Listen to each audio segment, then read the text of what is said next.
Types of futures trades. Hedging. In the previous video, we learnt about delivery settlement mechanism. In this video, let's find out about the types of futures trades, specifically hedging. Till now, we learnt about entering and exiting futures trades, adding and reducing positions, rollovers, and cash and delivery settlement. What comes next?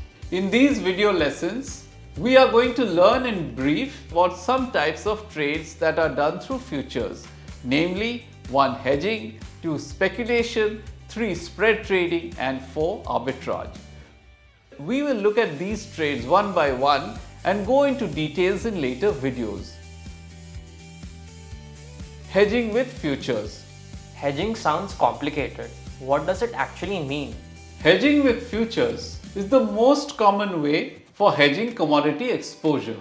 In this lesson, we will understand two very important concepts in futures markets: long hedge and short hedge.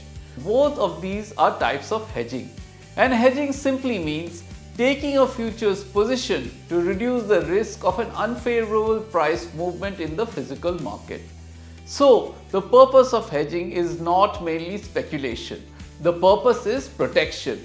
If a company is exposed to commodity prices in the real world, futures can help it reduce that price risk.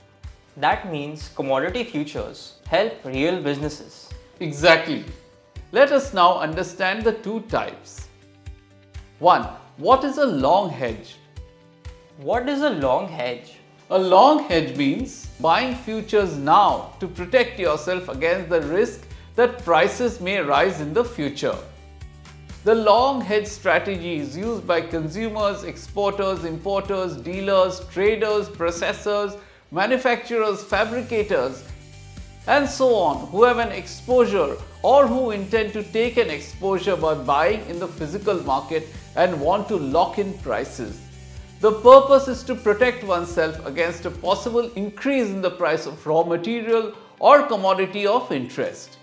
So the logic is simple. You need to buy the commodity in the future. You are worried the price may go up, so you buy futures now.